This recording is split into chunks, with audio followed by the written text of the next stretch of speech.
2 weeks ago. We had a bad performance there. I wasn't happy with the performance from us. It was 90% focus and energy, and we dropped 2 points. So we have to avoid it tomorrow. So we need a better game, better focus in the game, but especially a better conduct of our way of play, because we have to beat them. That's quite clear. Yeah, they are in a really good period. They are playing well, scoring a lot of goals. But we played them recently, and we went toes to toes against them. We worked hard, and we played some really good football at time. But again, if we want to have a positive result, we will have to raise the quality of the game, and it's about how do we play for 95 minutes together as a team to compete and hopefully to take something from the game, and we are capable of doing it. Well, they certainly are capable of doing it. 17 days ago, these two sides faced each other, and it was Elise with that free kick, a sensational free kick, late being in a title race. Things have changed.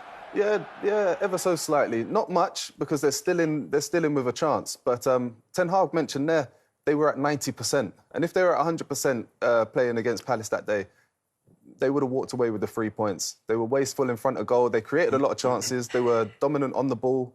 But look, ultimately, you've got to score more than your opposition, and they didn't take as many chances as they needed to, which kind of put them in a position where they ended up stuck. They won't make that mistake again. Rashford is on fire. Martial's come back now. Jadon Sancho as well. He's, it's good to see him back on the pitch. And they just look solid. They look the real deal now. They've got a great record in the last 10 games, 12 games, give or take. And they'll be looking to continue that tomorrow. My money's on Man United. Okay. Sorry, guys. Well, Marcus Rashford, as Jermaine says, is just in scintillating form at the moment. He wouldn't have even attempted to shoot from that position. He's got that confidence about him.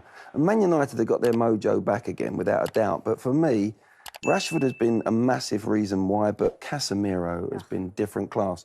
Without him, he got booked against Palace right at the end of the game, and then it was, he misses the Arsenal game, and they go to Arsenal without him, and look what happened. So I think he's been sensational, Casemiro, with the ball, his defensive play, his experience.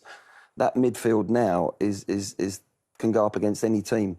The Man United midfield can go up against any team in the Premier League, which they couldn't get that balance right with Pogba and Fred, and it wasn't there. Now that midfield, when it's together, those three, Eriksen, Fernandes and Casemiro, brilliant. Well, that's the trouble, isn't it? Is they're now going to have to do without Eriksen. So we've got Marcel Sabitzer, who was signed on deadline day, a last-minute emergency signing that Erik Ten Hag made, which is brilliant business, really. He comes in, he's going to offer Manchester United energy, but is he a like-for-like replacement for Christian Eriksen in that midfield? Hard to say, isn't it? It's hard to say. You look at the stats over this last 6 to 12 months, and they're very, very similar. Both the stats are very similar in terms of the chances created, in terms of the tackles won and passes, etc. But Christian Eriksen has been in the Premier League before. He knows what the Premier League's all about. So when you take that into account as well, only time will tell. Now, he's fit. We know he's fit, so we know there's a very large possibility he could be thrown straight in. He said he's in the squad, for sure.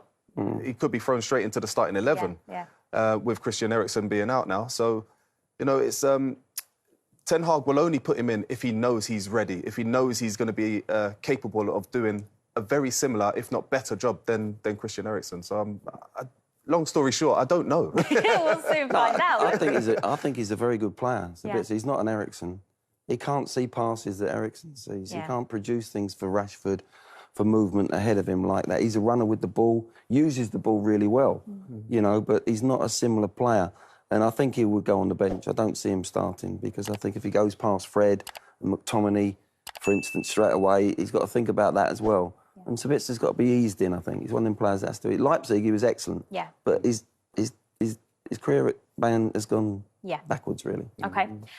What about Crystal Palace? As we've already mentioned, they can be a tricky team. Manchester United found that out a couple of weeks ago when they faced them. The thing they seem to have been lacking has been a bit of midfield energy ever since they lost Conor Gallagher. But they've brought in 2 midfielders in the January window. Will that make a difference? Has that been the missing piece for you?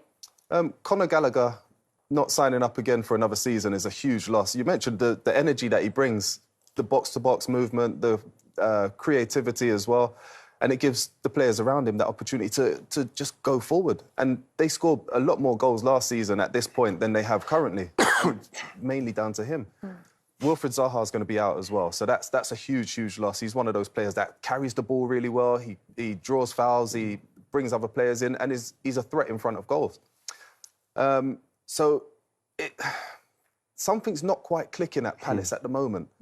And you can see it in Vieira, and you can hear it in his voice when he's given the interviews before and after the games. You can hear a little bit of frustration starting to creep in.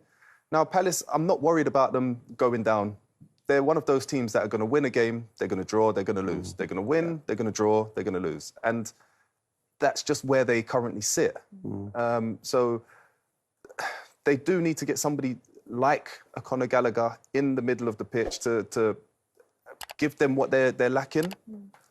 Whether the 2 boys that they brought in are the answer, I think what you're saying, Jermaine, when you said they win, they lose, they draw, that is their form. That's them. That's Palace. They're not going to go down. They're going to be safe. We all look at Palace and we go, you don't quite know what you're going to get. You don't know what you're going to get from them. And you know what? Patrick Vieira doesn't know what he's going to get. He goes on that bench, he sits down, and he goes, oh, I wonder how they're going to be today. Because sometimes they can be scintillating. When they're all playing, the 3 of them, you know, you've got them, Eze and Elise and Zaha. Zaha's going to be out. They can turn it on. They have their moments, but other games you think, my word, you know, they're way off last week. So that's that inconsistency.